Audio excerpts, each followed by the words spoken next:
बड़ी खबर का रुख करते हैं। कोरोना संक्रमित होने की जानकारी इंस्टाग्राम पर दी है और अभिनेत्री शेफाली शाह कोरोना संक्रमित हुई। कहा कि मैं कोरोना से संक्रमित हूं, मैंने खुद को तुरंत आइसोलेट कर लिया है।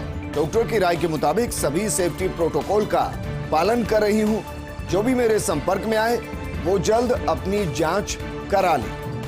बड़ी खबर, अभिनेत्री शेफाली शाह कोरोना संक्रमित हो गई हैं। कोरोना एक बार फिर से तेजी से पैर पसारता हुआ, क्योंकि बीते अगर 2-3 महीने के दौरान हुए कोरोना के केस में बढ़ोतरी को समझे तो ये कई गुना है। ऐसे में आपको सावधानी बरतने की जरूरत, कहीं ऐसा ना हो कि आप कोरोना की जद में आ जाएं। जिन्होंने दोनों वैक्सीन लगवा ली है, अगर उनके 6 महीने पूरे हो चुके हैं तो वो बूस्टर डोज लगवाएं, क्योंकि कोरोना एक बार फिर से न सिर्फ लोगों को संक्रमित कर रहा है बल्कि जान ले रहा है। अभिनेत्री शेफाली शाह कोरोना संक्रमित हुई। उन्होंने बाकायदा सोशल मीडिया के जरिए इसकी जानकारी दी और कहा कि उन्होंने खुद को आइसोलेट कर लिया है। जो भी कोविड प्रोटोकॉल है उसकी पालना कर रही है।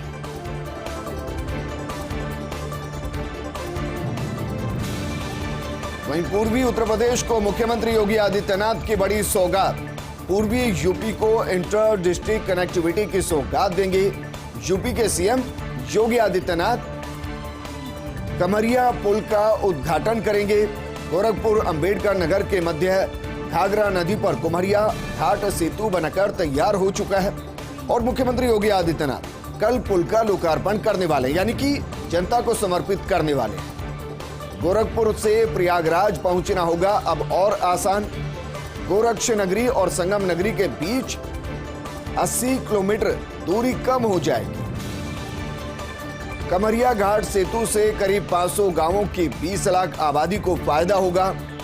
193.97 करोड़ रुपए की लागत से पुल का निर्माण किया गया और कल से ये जनता को सौंप दिया जाएगा, यानी कि इस पुल का इस्तेमाल किया जा सकता है और इससे न सिर्फ जनता को फायदा होगा बल्कि जो वक्त उनका बेकार जाता था, खराब होता था, उस समय की बचत भी हो।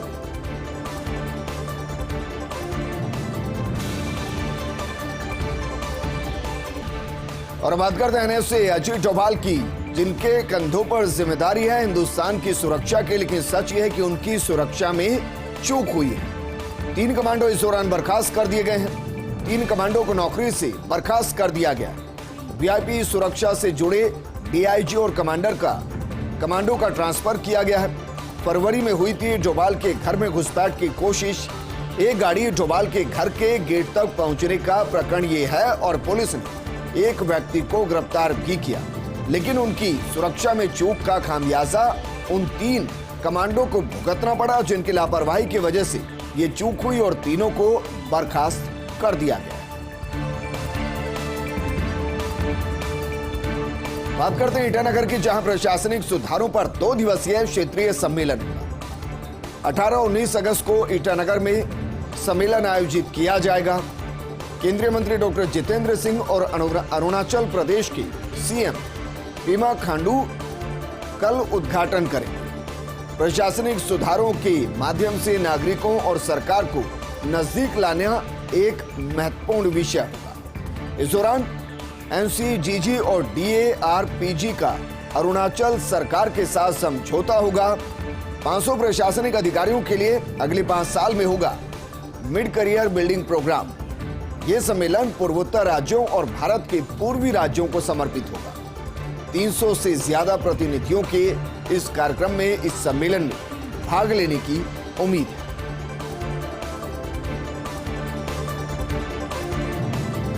और बात करते हैं अवैध निवासी विदेशी रोहिंग्याओं की, जिनको लेकर गृह मंत्रालय का बयान आया।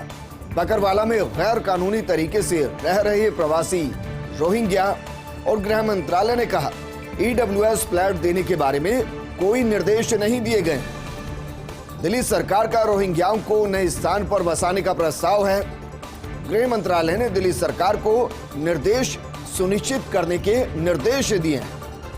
अवैध विदेशी रोहिंग्या अपने वर्तमान स्थान कंचन कुंज और मदनपुर खादर में ही बने रहेंगे, क्योंकि गैर कानूनी तरीके से विदेशियों के निर्वासन का मुद्दा कई बार उठ चुका है। गृह मंत्रालय विदेश मंत्रालय के माध्यम से संबंधित देश के साथ मुद्दे को उठा चुका है। निर्वासन तक गैरकानूनी तरीके से रहने वाले विदेशियों को नजरबंदी केंद्र में रखा जाता है। दिल्ली सरकार ने वर्तमान स्थान को नजरबंदी केंद्र घोषित नहीं किया है। गृह मंत्रालय ने दिल्ली सरकार को यह कार्य करने के निर्देश दिए हैं। जरा सोचिए, एक तरफ उनको ईडब्ल्यूएस के जरिए मकान देने की बात की जा रही, यानी कि उनको परमानेंट नागरिकता देने की बात है एक तरीके से, और दूसरी तरफ यह कहा जा रहा है कि नहीं, इनको आप सुपरविजन में रखिए, उन इलाकों में रखिए जहां रह रहे हैं, क्योंकि जहां से ये वापस हिंदुस्तान आए हैं इनके मूल देश में इनको डिपोर्ट करना है। और वहां सरकार से बातचीत हो रही है रोहिंग्याओं के नाम पर। कुल मिलाकर दिल्ली में सियासत गरमाने वाली। झारखंड के सीएम हेमंत सोरेन को सुप्रीम कोर्ट से राहत। मनी लॉन्ड्रिंग के आरोप में सुप्रीम कोर्ट ने रोक लगा दी। झारखंड हाई कोर्ट में सुनवाई पर सुप्रीम कोर्ट ने रोक लगा दी और कहा कि याचिकाकर्ता या ईडी केस स्थापित नहीं कर पाए। सोरेन के खिलाफ पहली नजर में केस स्थापित नहीं कर पाए हैं। सीलबंद रिपोर्ट लेने से कोर्ट ने इनकार कर दिया है। और अब बात करते हैं किसानों को मिलने वाले बड़े तोहफे की। मोदी सरकार ने किसानों को बड़ा तोहफा दिया है। केंद्रीय कैबिनेट की बैठक में बड़े फैसले लिए गए। किसानों को 3 लाख तक के कृषि ऋण पर छूट को मंजूरी दे दी गई है। कैबिनेट ने 1.5% की ब्याज दर को मंजूरी दे दी। ब्याज दर में छूट को मंजूरी दे दी। क्रेडिट गारंटी 4.5 लाख करोड़ से बढ़ाकर अब 5 लाख करोड़ कर दी है। 3 करोड़ 13 लाख किसानों को क्रेडिट कार्ड जारी किए गए हैं। किसानों पर खाद के बढ़ते दामों का बोझ नहीं पड़ेगा। केंद्रीय मंत्री अनुराग ठाकुर ने ये जानकारी दी। इस बार ऐसा लगता है कि त्योहार 2 दिन मनाने का एक सिलसिला शुरू हुआ। रक्षाबंधन को लेकर 2 दिन, अब कृष्ण जन्माष्टमी को लेकर भी 2 तारीखें 2 दिन सामने आए। श्री कृष्ण जन्माष्टमी 18 और 19 अगस्त को, यानी कि कल और परसों। दरअसल कुछ पांचांग में 18 और कुछ में 19 अगस्त को जन्माष्टमी मनाने की सलाह दी गई। श्री कृष्ण का जन्म अष्टमी तिथि और रोहिणी नक्षत्र में हुआ था। ये दोनों ही योग आने वाले शुक्रवार को रहेंगे और इसलिए मथुरा हो, वृंदावन हो या द्वारका हो, 19 अगस्त को वहां कृष्ण जन्मोत्सव मनेगा। जगन्नाथपुरी में मंदिर के पांचांग के हिसाब से 18 अगस्त को कृष्ण जन्मोत्सव होगा। 18 अगस्त की रात में अष्टमी तिथि मिलने से कृष्ण जन्म मनेगा। अब चाहे आप 18 को मनाइए या फिर 19 को मनाइए, कान्हा को जो चाहते हैं वो हर दिन जन्माष्टमी मनाते हैं।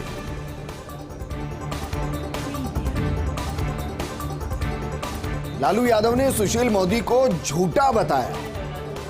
तानाशाह सरकार को हटाना हमारा मकसद, ये लालू यादव ने कहा है और कहा कि बीजेपी के मोदी सरकार को हर हाल में हटाना है। तानाशाही सरकार को अब जनता बर्दाश्त नहीं करेगी। 2024 में हम मोदी सरकार को केंद्र की सत्ता से उखाड़ फेंकेंगे। जिस तरीके से बिहार में बीजेपी का बुरा हाल हुआ है, उसी तरह 2024 में केंद्र में भी मोदी सरकार को हटाना है। सुशील मोदी के बिहार सरकार के दबाव में काम करने पर बोले लालू, सुशील मोदी हमेशा से सिर्फ झूठ की राजनीति करते आए। गुजरात विधानसभा चुनाव से पहले कांग्रेस को बड़ा झटका लगा है। वरिष्ठ नेता नरेश रावल और राजू परमार ने बीजेपी की कमान थाम ली है। एक राज्य के पूर्व गृह राज्य मंत्री और एक पूर्व राज्यसभा सांसद रह चुके हैं। नरेश रावल पूर्व गृह राज्य मंत्री और बीजापुर से 3 बार विधायक रहे हैं, जबकि अगर बात राजू परमार की जाए तो वो पूर्व राज्यसभा सांसद रह चुके हैं। 35 साल से कांग्रेस से जुड़े थे पूर्व राज्यसभा सांसद राजू परमार। दोनों ने पिछले महीने कांग्रेस छोड़ने का ऐलान कर दिया था। सीआर पाटिल ने बीजेपी का दुपट्टा पहनाकर बीजेपी में दोनों को शामिल कर दिया। उद्योगपति गौतम अडानी की सफलता का सिलसिला लगातार जारी है। एक के बाद एक नए सेक्टर्स में सफलता हासिल कर रहे हैं गौतम अडानी। अपनी सफलताओं की फहरिस्त में उन्होंने नई कड़ी जोड़ी है। अडानी लॉजिस्टिक ने 835 करोड़ रुपए की अहम डील की। नई deal inland container depot ICD Tumb का अधिग्रहण है। सबसे बड़ा इनलैंड कंटेनर डिपो है आईसीडी टंप। 0.5 मिलियन या 5 लाख TEU है इसकी क्षमता। हसीरा बंदरगाह और नहावा शेवा बंदरगाह के बीच आईसीडी रणनीतिक रूप से बेहद महत्वपूर्ण है। और अब बात करते हैं बीजेपी के नए संसदीय बोर्ड और चुनाव समिति के गठन की। 11 सदस्यीय संसदीय बोर्ड और 15 सदस्यीय केंद्रीय चुनाव समिति का गठन किया गया है।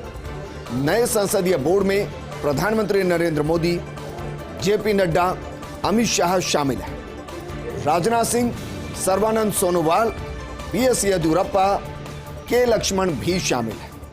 इकबाल सिंह लालपुरा, सुधा यादव, सत्यनारायण जटिया, BL संतोष शामिल हैं। संसदीय बोर्ड और चुनाव समिति में एक भी मुख्यमंत्री को जगह नहीं मिली है। बीजेपी ने संसदीय बोर्ड से केंद्रीय मंत्री गडकरी और CM शिवराज सिंह चौहान को हटा दिया है। भूपेंद्र यादव, देवेंद्र फडणवीस, ओम माथुर, NV श्रीनिवास चुनाव समिति में शामिल किए गए। नरेंद्र मोदी सरकार की एक और बड़ी सफलता, सफल रहा आकांक्षी जिला कार्यक्रम। आकांक्षी जिला कार्यक्रम की सफलता पर प्रधानमंत्री ने खुशी व्यक्त की। दरअसल स्वास्थ्य, पोषण, शिक्षा और निर्यात जैसे मानकों पर आधारित है कार्यक्रम। प्रधानमंत्री नरेंद्र मोदी ने ट्वीट कर कहा, चाहे स्वास्थ्य हो या पोषण हो, शिक्षा हो या निर्यात हो, विभिन्न मानकों पर आकांक्षी जिलों की सफलता उत्साहजनक रही है। आकांक्षी जिला कार्यक्रम के कारण लाखों लोगों के जीवन में बदलाव देखकर वो खुश हैं। और प्रधानमंत्री अलग अलग वक्त में अलग अलग तरीके के कार्यक्रम लॉन्च करते रहते हैं जिससे कि जनता को ज्यादा से ज्यादा फायदा मिले। और इसी कड़ी में एक और प्रोग्राम उन्होंने लॉन्च किया था, आकांक्षी जिला कार्यक्रम, और अब उसकी सफलता को लेकर प्रधानमंत्री काफी खुश नजर आ रहे हैं। दरअसल 4 मानक जिनके ऊपर यह कार्यक्रम आधारित था, स्वास्थ्य, पोषण, शिक्षा और निर्यात। प्रधानमंत्री ट्वीट करते और कहते हैं कि चाहे स्वास्थ्य की बात हो या पोषण की हो, शिक्षा की हो या निर्यात की हो, विभिन्न मानकों पर आकांक्षी जिलों की सफलता उत्साहजनक है। आकांक्षी जिला कार्यक्रम के कारण लाखों लोगों के जीवन में बदलाव देखकर खुशी होती है। दिग्गज बल्लेबाज विनोद कांबली की हालत माली है। 30,000 की पेंशन के दम पर विनोद कांबली जी रहे हैं। अभी बेरोजगार और काम की तलाश में है कांबली। विनोद कांबली ने 2000 में आखिरी इंटरनेशनल मुकाबला खेला था। उसके बाद से कई प्रोफेशनल के हाथ में वो आजमा चुके हैं, लेकिन कहीं पर भी उन्हें सफलता नहीं मिली। संजय दत्त के साथ कुछ फिल्मों में भी कांबली नजर आ चुके हैं। एक बेहतरीन क्रिकेटर अपने दौर के रहे, सचिन तेंदुलकर के सहयोगी रहे। एक ही कोच से दोनों ने क्रिकेट सीखा। शुरुआती दौर में ऐसा लगा कि जिस तरीके की बल्लेबाजी विनोद कांबली करते, जिस तरीके से उन्होंने शुरुआती दौर में ही शतक लगाए, ऐसा लगा कि एक लंबी रेस के घोड़े हैं। लेकिन हुआ उल्टा। विनोद कांबली का करियर बेहद छोटा रहा, जबकि सचिन तेंदुलकर क्रिकेट के भगवान की भूमिका तक नजर आए, उस पदवी तक पहुंचे। हालांकि इन सबके बीच में एक तरफ वो क्रिकेटर हैं जो करोड़ों कमाते हैं और दूसरी तरफ विनोद कांबली हैं जो महज 30,000 के पेंशन के दम पर इस वक्त अपना गुजारा कर रहे हैं। बेरोजगार हैं, काम की तलाश में हैं। अंतिम इंटरनेशनल की बात की जाए तो 22 साल पहले 2000 में खेला था। कई प्रोफेशंस में उन्होंने हाथ आजमाए, लेकिन कहीं सफलता नहीं मिली। एक्टर भी बनने की कोशिश की, संजय दत्त के साथ फिल्मों में नजर आ चुके हैं, लेकिन वर्तमान स्थिति में बेरोजगार।